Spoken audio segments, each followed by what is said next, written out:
Welcome to அணுவின் உலகம். எல்லாரும் சூப்பராக இருப்பீங்கன்னு நினைக்கிறேன். நாங்களும் இங்கே சூப்பராக இருக்கோம். Almost end of the year வந்துருச்சு. இன்றைக்கி வீடியோவில் வந்து நீங்கள் என்ன பார்க்க போகிறீங்க அப்படின்னா, ட்ரோன் ஷோ பார்க்க போகிறீங்க. எங்களோட டவுனில் வந்து இந்த பெரிய ஈவெண்ட் நடந்துச்சுங்க. பியூட்டிஃபுல்லான ட்ரோன் ஷோ. எல்லாருமே பாருங்கள், அந்த எங்கே வந்திருக்கோம் அப்படின்னா லெக்சிங்டன் ஹை ஸ்கூல் கிரவுண்டுக்கு வந்திருக்கோம். ஓகேங்களா? இப்போ வந்து ட்ரோன் ஒன்று வருது. என்ன இன்னும் ஸ்பெஷல் அப்படின்னு நீங்கள் நினைப்பீங்க. ஆக்சுவலாக வந்து நீங்கள் மேசச்சூசெட்ஸ் வந்தீங்கன்னா கண்டிப்பாக லெக்சிங்டன் டவுன் விசிட் பண்ணுங்கள். ஏன்னா இது வந்து ஒரு ஹிஸ்டாரிக்கல் டவுன், நாங்கள் இருக்கிற டவுன். ஓகேங்களா? இங்கே வந்து பேட்டில் ஆஃப் லெக்சிங்டன் ஒன்று நடந்தது. எப்போ நடந்துச்சுன்னா 1775 நடந்துச்சு. ஓகேங்களா? அதுக்கப்புறம் தான் அமெரிக்கன் ரெவல்யூஷனரி வார ஆரம்பித்து அப்புறம் அமெரிக்காவுக்கு இண்டிபெண்டன்ஸ் கிடச்சிச்சு.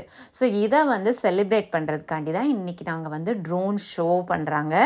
நாங்களும் வந்து அதை பார்க்க வந்திருக்கோம். எல்லாருமே ரொம்ப இன்வால்வ்டாக பயங்கரமாக எஃபர்ட் போட்டு இந்த ட்ரோன் ஷோ பண்ணியிருக்காங்கங்க. ஏன்னா ஃபுல்லாகவே வந்து அது ஆட்டோமேஷன் ப்ராஜெக்ட். ஓகேங்களா? அந்த ட்ரோனுக்குமே டிஃப்ரெண்ட் லைட்ஸு, கலர்ஸ் எல்லாமே இருக்குது. ஸோ எல்லாத்தையுமே அழகாக ப்ரோக்ராம் பண்ணி இன்றைக்கி வந்து பியூட்டிஃபுல்லாக நமக்கு வந்து காமிச்சாங்க. ஸோ அதுக்காண்டியே எங்கள் டவுனில் இருக்க எல்லா மக்களுமே குளிர் கூட இருந்தால் என்ன அப்படின்னு சொல்லிட்டு ஜாக்கெட்லாம் போட்டு அழகாக வந்து அங்கே நின்று சூப்பராக என்ஜாய் பண்ணோங்க. நீங்களும் என்ஜாய் பண்ண போகிறீங்க. ஓகேங்களா? ஃபஸ்ட்டு வந்து 400 ட்ரோன்ஸ் வந்துருச்சு, அழகாக வந்துருச்சு. அதுக்கப்புறம் இன்றைக்கி என்ன பிளான் பண்ணியிருக்காங்கன்னா, அந்த பேட்டில் ஆஃப் லெக்சிங்டனில் இம்பார்ட்டண்ட் ஈவெண்ட்ஸ் எல்லாம் நடந்திருக்கும்ல, அதெல்லாம் வந்து இந்த ட்ரோன் ஷோவில் காமிக்க போகிறாங்க. ஸோ நம்மளும் வந்து அதை அப்படியே என்ஜாய் பண்ணுவோம். எனக்கு தெரிஞ்சதை நான் சொல்கிறேன். ஓகேங்களா? நானுமே கொஞ்சம் ஹிஸ்ட்ரிலாம் படிச்சிருக்கேன். என் பசங்க வந்து அமெரிக்கன் ஹிஸ்ட்ரிலாம் படிக்கும்போது ஸோ அதுலேருந்து படித்ததில் பேட்டில் ஆஃப் லெக்சிங்டன் ரொம்ப ரொம்ப இம்பார்ட்டண்ட். ஏன்னா அங்கே தான் வந்து ஆரம்பிச்சிருக்கு. பிரிட்டிஷ்காரங்க வந்து ரொம்ப டேக்ஸ் பண்ணுறாங்க அப்படின்னு சொல்லி எதிர்ப்பு தெரிவிக்க அப்போ தான் ஆரம்பித்தாங்க. ஓகேங்களா? ஸோ அந்த கதைக்கு போகிறதுக்கு முன்னாடி இங்கே என்ன காமிக்கிறாங்க, 250 இயர்ஸ். ஏன்னா 1775 ஆரம்பித்தது, 2025 வரப்போகுது இல்லையா? ஸோ 250 இயர்ஸ் கம்ப்ளீட் ஆக போகுது. அதை தான் வந்து செலிப்ரேட் பண்ணுறதை அங்கே காமிக்கிறாங்க. ஒருத்தருக்கு ஒரு துப்பாக்கி வச்சு நிற்கிற மாதிரி இருக்குல்ல, அது அவங்க பேர் வந்து மினிட் மேன் அப்படின்னு சொல்லுவாங்க. ஏன் அப்படி சொல்லுவாங்க அப்படின்னா, எந்த நிமிஷத்துலேயுமே வந்து போர் வருது அப்படின்னா அவங்க தயாராக இருப்பாங்களாம். அதுக்காண்டி அவங்க பேர் வந்து மினிட் மேன். ஓகேங்களா? அடுத்து வந்து என்ன காமிக்கிறாங்கன்னா, பிரிட்டிஷ் மக்கள் வந்து துணிக்கெலாம் ரொம்ப டேக்ஸ் போடுறாங்க அப்படின்னு சொல்லிட்டு எல்லாருமே அவங்களே துணியை வந்து வீவ் பண்ண ஆரம்பித்தாங்க. அதை தான் வந்து ஃபஸ்ட்டு காமிக்கிறாங்க. ஓகேங்களா?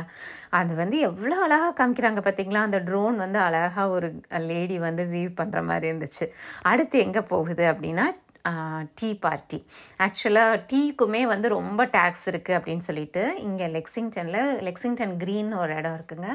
அங்கே வந்து தீயை பொருத்தி டீஸ் எல்லாம் வந்து அந்த டீக்குள்ளே போட்டாங்களாம். ஸோ அதை தான் வந்து காமிக்குது பாருங்கள். ஒரு கை வந்து அந்த டீ பேக்கை ஃபயருக்குள்ளே போடுது. எவ்வளோ அழகாக இருக்குது பாருங்கள் அது பார்க்குறதுக்கு. ஸோ நாங்கள் இதெல்லாம் பார்க்கும்போது எங்களுக்கு தெரியாது அடுத்தடுத்து என்ன காமிக்க போகிறாங்க. அதனால் நானும் பாப்பாவும் பயங்கர எக்ஸைட்டடாக இது என்ன ஈவெண்ட் அப்படின்னு பேசிக்கிட்டே இருந்தோம். நல்லா இருந்துச்சு ஆக்சுவலாக அதை பார்க்குறதுக்கு. அவ்வளோ அழகாக இருந்தது. ஸோ அதுக்கு அடுத்து வந்து என்ன வரப்போகுது, சர்ப்ரைஸாக இருக்கும் நமக்கு ஒவ்வொன்றுமே, எந்த ஈவெண்ட் வரப்போகுது பார்க்குறதுக்கு. ஸோ அடுத்து பாருங்கள், அவ்வளோ அழகாக வந்து என்ன வந்திருக்கு அப்படின்னா சர்ச்சு. ஸோ இந்த ஃபஸ்ட்டு சர்ச், 2 சர்ச் வரும் இந்த கதையில். ஸோ ஃபஸ்ட்டு சர்ச் வந்து பாஸ்டனில். ஓகேங்களா? ஸோ இவங்களுக்கு வந்து தெரியாது பிரிட்டிஷ் மக்கள் எப்படி வந்து மேசச்சூசெட்ஸ்க்கு வர போகிறாங்க அப்படின்னு. ஸோ அங்கே வந்து ஒருத்தரை நிப்பாட்டி வச்சு பார்க்க சொல்லியிருக்காங்க. ஸோ அவர் வந்து மணி அடித்து அதாவது வந்துக்கிட்டு இருக்காங்க அப்படின்னு சொல்கிறதுக்கு. ஓகேங்களா? அதுக்கப்புறம் எப்படி வராங்க அப்படின்னு அவங்க வந்து காமிக்கணும் இல்லையா? அதுக்கு வந்து ஒரு அடையாளத்துக்கு ஒரு லேண்டன் அந்த வச்சா அவங்க வந்து லேண்ட் வழியாக வராங்க, 2 வச்சா சி வழியாக வராங்க, கடல் மூலம் வராங்க அப்படின்ட்டு. ஸோ வந்து அன்னைக்கு வந்து 2 லேண்டன் தொங்க விட்டுருக்காங்க சர்ச்சில் மணி அடிச்சுட்டு. ஓகேங்களா? ஸோ அப்போ அதை பார்த்துட்டு அங்கேருந்து ஒருத்தர் போய் லெக்சிங்டனில் இருக்கிற மினிட் மேனுக்கெலாம் சொல்லணும், இந்த மாதிரி கடல் வழியாக வர்றாங்க, ரெடியாக இருங்க அப்படின்னு சொல்லிட்டு. அதுதான் அவங்களோட ப்ரொசீஜர். முந்தி காலத்தில் ஃபோனு, வாக்கி டாக்கி இப்படிலாம் எதுவுமே இல்லைங்க. ஸோ வந்து மனுஷங்க தான் தூது போகணும், அவங்க தான் இப்போ இன்ஃபார்மராக இருக்கணும். ஸோ அதே மாதிரி தான் குதிரையில் தான் ஒருத்தர் வந்து போய் அங்கே இருக்கிறவங்களுக்கு இன்ஃபார்ம் பண்ணாங்க. எஸ்பெஷலி இந்த கேரக்டர் வந்து பால் ரிவையர் அப்படின்னு ஒருத்தர் வந்து பாஸ்டன் சர்ச்சில் வந்து அந்த 2 லேண்டன் மாட்டின உடனேயே அங்கேருந்து குதிரை எடுத்துகிட்டு லெக்சிங்டனுக்கு வந்தார் அப்படின்னு சொல்லுவாங்க. ஓகேங்களா? ஸோ அவர் தான் அந்த குதிரை ஓட்டுறது. குதிரை காலெல்லாம் எப்படி மூவ் ஆகுது பாருங்கள், அதெல்லாம் ரசிக்கணுங்க. எனக்கு அப்படி வந்து குளிரில் கண்ணிலேருந்து தண்ணி வேற வந்துட்டு இருந்துச்சு. ஆனால் வந்து அந்த கால் மூவ் பண்ணுறது, பின்னாடி டெயில் மூவ் பண்ணுறது, அப்புறம் வந்து அந்த மூஞ்சி வந்து அப்படி ஆடுறதுக்கு வந்து அவங்க அந்த மாதிரி கிளிட்டர் மாதிரி பண்ணுற மாதிரி காமிக்கிறாங்க. அதெல்லாம் ரொம்ப அழகாக பிளான் பண்ணியிருந்தாங்க. ஸோ லெக்சிங்டன் டவுனை கண்டிப்பாக பாராட்டணுங்க. எப்பயுமே வந்து எது பண்ணாலுமே வந்து ரொம்ப டெடிக்கேட்டடாக பண்ணுவாங்க எங்கள் டவுனில். ரொம்ப நல்லா இருந்துச்சு அந்த ஈவெண்ட் பார்க்குறதுக்கு. ஸோ அவர் வந்து என்ன பண்ணுறாருன்னா, லெக்சிங்டன் வந்துட்டு ஒவ்வொருத்தங்களுக்கும் சொல்ல முடியாதுல்ல. ஸோ அவர் வந்து லெக்சிங்டனில் இருக்கிற சர்ச் இருக்கு இல்லையா, அதில் வந்து அவர் பெல் அடிச்சிருக்காரு. இந்த மாதிரி வர்றாங்க, சி மூலம் வர்றாங்க அப்படின்னு சொல்லி அதுக்காண்டி தான் இந்த சர்ச். இது வந்து லெக்சிங்டனில் இருக்க சர்ச், ஓகேங்களா. ஸோ இதுதான் 2 சர்ச், அதனால தான் அதில் காமிக்கிறாங்க. ஸோ அதுவுமே அழகாக இருந்துச்சு. மொதல் சர்ச்சுக்கும் இந்த சர்ச்சுக்கும் வித்தியாசம் பாருங்கள். மேலே பெல்லு ஆடுறது நல்லா தெரியுது பார்த்தீங்களா உங்களுக்கு, சூப்பராக தெரியும்.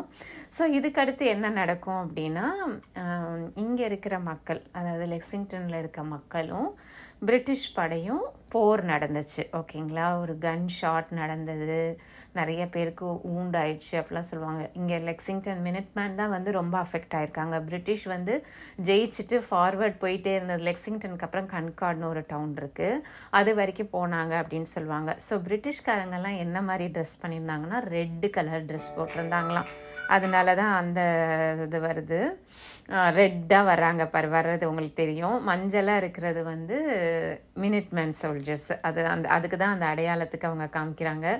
ஸோ எல்லாம் அசம்பிளாக இவங்க வந்து ஹைடு பண்ணி இருந்திருக்காங்க மினிட்மேனை, ஓகேங்களா. அப்புறம் இவங்கெல்லாம் வந்த பிறகு தான், ஒரு கன் ஷூட்டு கேட்ட பிறகு தான் எல்லாருமே திரும்ப அந்த வார் ஆரம்பிச்சிருச்சு அப்படின்னு சொல்லிட்டு சண்டை போட ஆரம்பித்தாங்க. ஸோ பாருங்கள், அந்த கன் ஷூட்ஸ் எல்லாம் எப்படி தெரியுது பாருங்கள். ஒரு பக்கம் சண்டை போட்டு அவங்களெல்லாம் தாக்குதல் நடக்குது, இந்த பக்கம் பார்த்தீங்கன்னா மிச்ச படையெல்லாம் ஃபார்வேர்ட் போயிட்டு இருக்குது.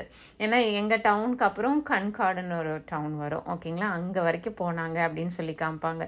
அந்த வார் வந்து அப்படி பயங்கரமாக நடக்கிறத தான் அந்த மாதிரி காமிக்கிறாங்க. ஒவ்வொரு கலர் கலராக காமிச்சு அதில் வந்து பீரங்கிலாம் யூஸ் பண்ணியிருக்காங்க. இது எல்லாமே வந்து சொல்லுவாங்க, அந்த காலத்தில் வந்து இப்படிலாம் போர் பண்ணாங்க அப்படின்னு சொல்லி அதெல்லாம் காமிக்கிறதுக்கு. இந்த பீரங்கியுமே பாருங்கள் எவ்வளோ நல்லா பண்ணியிருக்காங்கன்னு. ஸோ அந்த காலத்தில் எப்படி வந்து அந்த பீரங்கியை யூஸ் பண்ணாங்க அப்படின்னு சொல்லி அதை பாருங்கள், அங்கேருந்து வர்ற மாதிரி. ஸோ எல்லாம் அவ்வளோ அழகாக பண்ணியிருந்தாங்க. அதெல்லாம் பார்க்குறதுக்கு நல்லா இருந்துச்சு. சின்ன பிள்ளைங்களாம் வந்து அங்கே பக்கத்தில் இருந்துட்டு, இது என்னது, இது என்ன பால் மாதிரி வருது அப்படிலாம் கேட்டுட்டு இருந்துச்சுங்க. குட்டி குட்டி பசங்க அங்கே பக்கத்தில் நின்றுட்டு இருந்தவங்க. ஸோ அவங்களுக்குமே ரொம்ப என்டர்டெய்னிங்காகவும் இருந்திருக்கும், இன்ஃபர்மேட்டிவாகவும் இருந்திருக்கும். ஸோ அதுதான் வந்து நம்ம பாராட்டணும்ல. எவ்வளோ வேலை பார்த்தாலும் அது வந்து உபயோகமாக இருந்தால் எல்லாருக்குமே சந்தோஷமாக இருக்கும். ஸோ அந்த வார் நடந்ததை காமிச்சிட்டு அப்புறம் மேசச்சூசெட்ஸ் ஸ்டேட் காமிக்கிறாங்க பாருங்கள், காமிச்சு லெக்சிங்டன் டவுனில் வந்து இது நடந்துச்சு அப்படிங்கிறதுக்காண்டி லெக்சிங்டன் அப்படின்னு எழுதியிருக்காங்க. ஸோ இதுதான் எங்கள் மேசச்சூசெட்ஸ் டவுன். நீங்கள் மேப்பில் ஸ்டேட்டை மேப்பில் பார்த்தீங்கன்னா இப்படி இருக்கும். லெக்சிங்டன் வந்து ஒரு டவுன், ஓகேங்களா. ஒரு சூப்பராக இருக்குது பாருங்கள், அழகாக இருக்குது. ஸோ ட்ரோன்ஸுமே அங்கே இங்கே 1-2 தான் அங்கே இங்கே மூவ் ஆகிட்டு இருந்தது, மித்தபடி எல்லாமே அழகாக அசம்பிள் ஆகிடுச்சு. அடுத்து என்ன வரப்போகுது, ஏதாவது கெஸ் பண்ண முடியுமா உங்களுக்கு? நாங்களும் இப்படி தான், அது வந்து ஃபார்ம் ஆகிறத வச்சுட்டு கெஸ் பண்ண முடியுமா அப்படி பார்த்துட்டே இருந்தோம். ஃபைனலாக பார்த்தா என்ன வந்துச்சு, USA அப்படின்னு வரும். USA கண்ட்ரி அழகாக காமிச்சிருப்பாங்க பாருங்கள், சூப்பராக இருக்குல்ல. இதுதான் வந்து அந்த பேட்டில் ஆஃப் லெக்சிங்டன். அதுக்கப்புறம் வந்து அவங்க காமிச்ச ஒன்றுமே அவ்வளோ அழகாக இருந்தது. அந்த கலர் காம்பினேஷன், கோஆர்டினேஷன் எல்லாமே சூப்பராக இருந்துச்சுங்க. உங்களுக்கு கொஞ்சம் ரிஃப்ளெக்ஷன் தெரியும், ஏன்னா நைட் நேரம் எடுத்தேன்ல, அதனால அந்த லைட்டோட ரிஃப்ளெக்ஷன்ஸும் கொஞ்சம் தெரியும். ஸோ யூஎஸ்ஏக்கு அப்புறம் என்ன நடக்குது, யூஎஸ்ஏ வந்து அப்படியே மறைஞ்சு அடுத்து என்ன வரப்போகுது அப்படியே சொல்லி நாங்கள் கெஸ் பண்ணிகிட்டே இருந்தோம். நான் என்ன நினச்சேன்னா, அந்த மினிட்மேன் காமிப்பாங்க, அதே மாதிரி தான் காமிச்சாங்க. ஆக்சுவலாக மினிட்மேன் தான் ரொம்ப இம்பார்ட்டண்ட் பீப்புள் அந்த வாரில், பேட்டில் ஆஃப் லெக்சிங்டன் வாரில். ஸோ அவங்கள தான் வந்து அழகாக காமிக்கிறாங்க பாருங்கள். அவங்க வந்து அப்படி நடந்து நிற்கிற மாதிரி. ஆக்சுவலாக எங்கள் லெக்சிங்டன் டவுனில் க்ரீன்ஸில் வந்து அந்த சிலை இருக்குது. ஸோ ஒரு நாள் உங்களுக்கு வந்து நான் அந்த டவுனுக்கு போய் சுற்றி காமிக்கணும்னு நான் நினச்சிட்ருக்கேங்க. ஆனால் என்னால் பண்ண முடிய மாட்டேங்குது. கண்டிப்பாக பண்ணுறேன். இங்கே வந்து ரொம்ப நிறையா ஈவெண்ட்ஸ் நடந்திருக்கு. ஆக்சுவலாக நாங்கள் வந்து ஒரு தடவை சைக்கிள் பண்ணும்போது உங்களுக்கு காமிச்சிருப்பேன்னு நினைக்கிறேன். கன்கார்ட் அந்த ஒரு சைடில் நிறையா ஹவுசஸ் அந்த காலத்தில் நடந்த போர் நடந்தப்போ என்னென்ன இருந்தது அப்படின்னு அந்த வீடியோ கூட நான் உங்களுக்கு இதில் டேக் பண்ணி விடுறேன். அதுலேயும் நீங்கள் பார்க்கலாம். அப்புறம் இங்கே என்ன காமிக்கிறாங்க, ஸ்டாச்சு ஆஃப் லிபர்ட்டி காமிக்கிறாங்க பாருங்கள். சூப்பராக இருக்குல்ல, ஃபயர் ஒர்க்ஸ். அதாவது இண்டிபெண்டன்ஸ் கிடச்சிருச்சு அப்படிங்கிறதுக்கு வந்து அதை காமிக்கிறாங்க. ஸோ அதான் வந்து statue of liberty fireworks. So நிறையா ஃபயர் ஒர்க்ஸோட அடுத்து வந்து இந்த ஷோவை வந்து முடிக்க போகிறாங்கன்னு தெரிஞ்சிருச்சு. அவ்வளோ அழகாக இருந்துச்சு. லாஸ்ட்டாக ஒரு ஃபியூ மினிட்ஸ் மியூசிக்கோட கேளுங்க, ஓகேங்களா?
எப்படி இருந்துச்சு இந்த ட்ரோன் ஷோ? சூப்பராக இருந்துச்சுல? கமெண்ட்ஸில் ஆட் பண்ணுங்கள். லாஸ்ட்டாக அமெரிக்கன் ஃப்ளாக், அதுக்கப்புறம் ஃபயர் ஒர்க்ஸ் அதோடு வந்து முடித்தாங்க. அவ்வளோ நல்லா இருந்துச்சுன்னா எல்லாருமே நல்லா என்ஜாய் பண்ணோம். எல்லாருமே நல்லா கை தட்டி சியர் அப் பண்ணோம். ஸோ அவ்வளோ சூப்பரான லைட்டிங்கோட அவ்வளோ பியூட்டிஃபுல்லாக இருந்துச்சு. இப்போ டிசம்பர் வந்துருச்சு, கிறிஸ்மஸ் மந்த், எல்லா இடமுமே வந்து லைட்ஸ் போட்டு அவ்வளோ நல்லா இருக்குது. Celebration month. நீங்களுமே வந்து நல்லா ரிலாக்ஸ்டாக இருப்பீங்கன்னு நினைக்கிறேன். End of the year. So இந்த வருஷம் ஃபுல்லாக நடந்த குட் ஈவெண்ட்ஸ்லாம் நினச்சி நம்ம வந்து காடுக்கு தேங்க் பண்ணுவோம். இன்னொரு ஒரு சூப்பரான வீடியோவில் உங்களை மீட் பண்ணுறேன். Until then, stay happy, enjoy your life. Bye.